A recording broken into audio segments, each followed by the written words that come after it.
tim nasional kita akhirnya mampu mengalahkan Oman, bahkan tidak tanggung-tanggung, 3-0.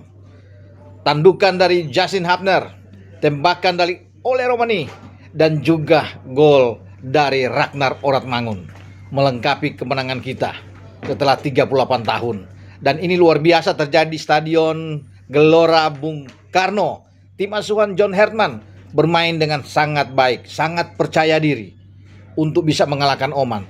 Oman tidak tampil seperti yang saya harapkan ketika mereka tampil melawan Qatar di putaran keempat Piala Dunia, termasuk dengan Uni Emirat Arab. Mereka mampu menahan Qatar 0-0 bermain di Qatar, ya, dan itu mereka main bagus. Tapi tadi mereka berada di bawah tekanan pemain-pemain kita. Pemain-pemain kita yang lebih bagus bermain, dan Oman memilih untuk lebih pragmatis bermain dengan counter attack, dan itu tidak jalan. Penampilan dari Elkan Bagot saya anggap ini luar biasa, ya. Dia mengisi posisi dari Jay Ises, dan kepercayaan diberikan oleh John Herman terhadap pemain Ipswich ini, didampingi oleh kapten kesebelasan Rizky Ridho di kanan dan Justin Hapner di kiri. Dia bermain, ya, kalau bisa saya katakan ini penampilan terbaik dari seorang Elkan Bagot. Dia membayar kepercayaan itu dengan baik, clean sheet. Emil Audero juga tampil luar biasa dan layak menjadi man of the match. Ya, ketika dia ada satu penalti dari Oman, dia mampu membaca, menahan penalti dari Oman. Dan kalau disuruh memilih, memang Elkan Bagot menurut saya bersama dengan Emil Audero adalah yang terbaik. Terlepas memang Ole Romani adalah pencetak gol, Justin Hapner adalah pencetak gol, Ragnar Oratmangun juga termasuk. Dan semua pemain kita itu bermain baik, ya, rata-rata bermain baik. Tapi saya melihat peran dari Ole ini sangat-sangat baik, ya. Dia, ya, bermain dengan, saya pikir, ketenangan dia, ya, intercept dia, visi bermain bola yang sangat baik. Makanya dia tidak ditarik keluar, termasuk dengan Rizky Ridho. Kevin Giggs juga bermain oke.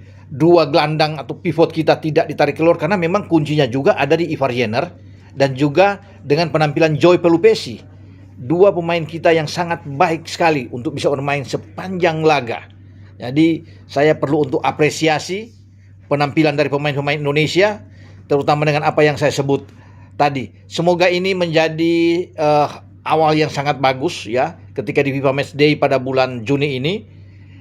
Ketika kita mengalahkan Oman, tim yang punya peringkat 79 dunia dibanding dengan kita berperingkat 122. Ya, kenapa saya bilang ini awal yang bagus setelah kita melewati FIFA Series, menang melawan Saint Kitts, yang memang peringkat memang kita ada di atas mereka, dan kalah dari Bulgaria. Tapi sekarang ketika kita masuk dengan FIFA Matchday untuk bisa mengalahkan Oman dengan peringkat 79, ini saya perlu untuk apresiasi. Ya, angkat jempol terhadap permainan kita.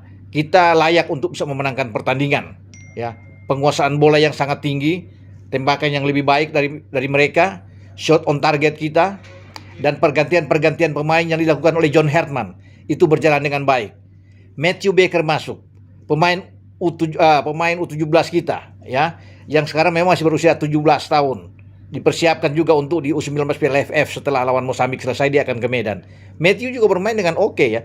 Ini debut dia yang sangat baik, ya. Dia akan tulis dalam catatan karir dia ketika John Herman memanggil dia. Ini kan kejutan. Padahal dia dipersiapkan untuk Piala AFF U19. Tapi kemudian dia ditahan dan sekarang bahkan dia melakukan debut di tim senior. Dia bermain dengan baik, kalau bisa saya katakan. Tidak ada kesalahan-kesalahan fatal yang dibuat oleh Matthew Baker ketika dia masuk lapangan. Jadi ini yang diperlukan oleh John Herman, memberikan kesempatan kepada pemain-pemain muda seperti Matthew Baker untuk bisa bermain sehingga dia bisa beradaptasi dengan sangat baik bersama dengan tim senior, karena dia menyiapkan tim untuk jangka panjang dengan pemain-pemain muda yang dia ambil untuk dia lihat karena John Herman kan ini memegang di tim U23. Jadi ini adalah satu modal bagus dengan dia memberikan kesempatan kepada Matthew Baker. Jadi sekali lagi saya bisa katakan selamat untuk Indonesia yang mampu menghantam Oman dengan 3 gol. Semoga yang saya bilang tadi awal baik ini bisa terus sampai ke pertandingan, ya, di tanggal 9 menghadapi Mozambik. Oke, dengan saya Bung Ropan berbicara soal kemenangan kita atas Oman.